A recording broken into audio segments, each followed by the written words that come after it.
Okay जी, अब जरा सुनिएगा, एक क्वेश्चन टाइप है बड़ी इंपॉर्टेंट, जनरल ट्रेनिंग रीडिंग में ये आती है सेक्शन 3 में। ठीक है, जो जनरल ट्रेनिंग है उनके लिए सेक्शन 3 में, और जो एकेडमिक है वहाँ पे सेक्शन 1 में भी आ सकती है, 2 में भी, 3 में भी। मेथड एक ही है, तरीक़ाकार बिल्कुल सेम है, चाहे एकेडमिक में आए चाहे जनरल ट्रेनिंग में आए। समरी कंप्लीशन में क्या होता है, आपको एक समरी दी होती है, उसके अंदर 2 या 3 ब्लैंक्स होते हैं। बाज़ क्या होता है, समरी कंप्लीशन में ही 2 समरीज दी होती हैं, बाज़ एक समरी दी होती है, बाज़ 2, बाज़ 3 समरीज भी दी होती हैं। अब गुड न्यूज़ ये है कि जो 1, 2 या 3 समरीज हैं, उस हर एक समरी के क्वेश्चंस और आंसर्स एक ही ऑर्डर में होंगे। ठीक है, अब जरा बात को समझिएगा, मैं क्या बता रहा हूं कि एक समरी नंबर 1 है, उस समरी नंबर 1 में 3 क्वेश्चंस हैं, वो तीनों क्वेश्चंस एक ऑर्डर में होंगे। अगली समरी के जो 3 क्वेश्चंस हैं वो भी एक ही ऑर्डर में होंगे, लेकिन वो आपको पहले ढूंढने पड़ेंगे कहां पे हैं। मतलब वो तीनों जो समरीज है ना अलग अलग। अब जरा यहां पे देखिएगा कितनी समरीज हैं, 2। तो 2 का मतलब है कि एक समरी के क्वेश्चंस एक ऑर्डर में आ जाएंगे, और दूसरी समरी को जहां पे हम तलाश कर लेंगे उसके आंसर एक और ऑर्डर में आ जाएंगे। ये मैं बात करना चाह रहा हूं। और बाज़ का समरी कॉम्पिटिशन में वो एक एक लाइन की समरी भी दे देते हैं, तो फिर वो आगे पीछे होंगे सारे। ठीक है, ये चीज़ें आपको पता होनी चाहिए कि हर क्वेश्चन को टैकल कैसे करना है, कहाँ पे ऑर्डर में है, कहाँ पे नहीं है, एंड ऑल दैट। अच्छा जी, इम्पैक्ट ऑफ ड्राइवरलेस कार्स। अब उसके इम्पैक्ट की बात हो रही है कि क्या इम्पैक्ट होगा। अभी हम यहाँ से निकालते हैं क्लू वर्ड, जो कि आपको नजर आ रहा है कैपिटल लेटर्स में, figures from the transport research laboratory. अब जरा सुनिएगा गौर से, पहले क्वेश्चन समझ लें। Indicate that most motor accidents are partly due to. अब ट्रांसपोर्ट रिसर्च लेबोरेटरी में जाएं और जाके देखें ज्यादातर एक्सीडेंट किसकी वजह से होते हैं, और ये क्वेश्चन टाइप है no more than 2 words. Transport laboratory का वर्ड आपको मिल गया। बी पैराग्राफ में आ जाएं सब लोग। Paragraph B, UK's Transport Research Laboratory has demonstrated that more than 90% of road collisions involve का मतलब है due to। ठीक है, involve का क्या मतलब है, अब इसको कहीं पे लिख लें, involve का मतलब है due to। ये आइल्स की लैंग्वेज है और ये वही इनकी ज़बान यही समझते हैं, तो ये आपको सीखना पड़ेगी। ठीक है, involve की जगह पे आ गया due to, और आंसर क्या हो जाएगा, ह्यूमन एरर। और क्वेश्चन टाइप है no more than 2 words exactly.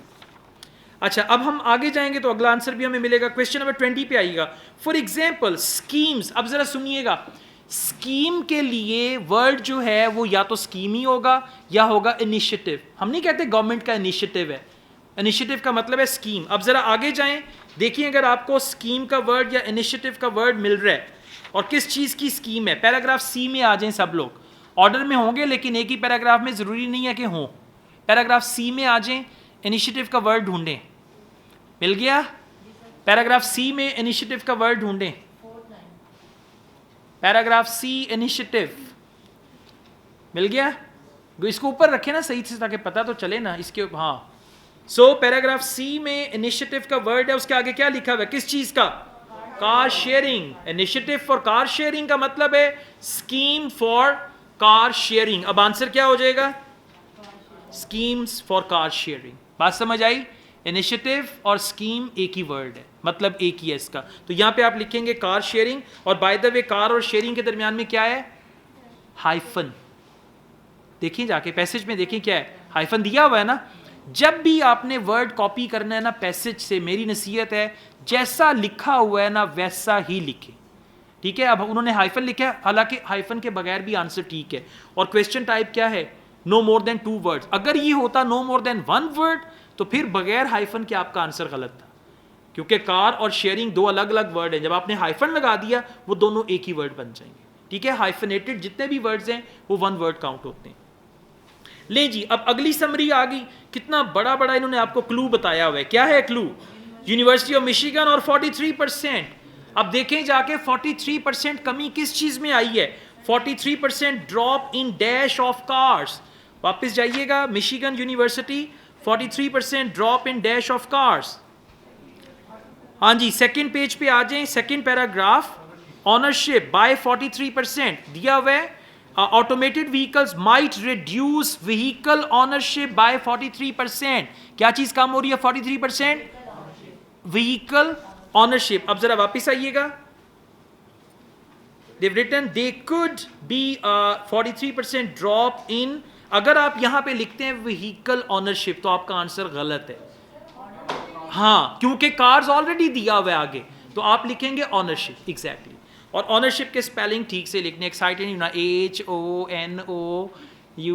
And all that. बात के बंदे की मत मारी जाती है, आंसर मिल भी जाता है लेकिन फिर ना वो मौका मिलता है तो हौसला भी होना चाहिए। Ownership will be the right answer. अच्छा जी आगे चलते हैं। However this would mean that the yearly dash, और ईयरली के लिए वर्ड आ सकता है annually, per year and all that. वापस जाएं उसी पैराग्राफ में, ईयरली के लिए वर्ड आ गया एनुअल। देखें पैसेज में, देखें जहां पे आपको ऑनरशिप मिला है उसी से आगे देखें, एनुअल के बाद क्या लिखा हुआ है? सही हो गया ना, आसान चीजें पहले पढ़ रही है ना। ईयरली की जगह पे आ गया एनुअल, और एनुअल के बाद लिखा हुआ है माइलेज, तो आंसर क्या हो जाएगा? माइलेज। और माइलेज जरा देख के लिखना है, MILEAGE।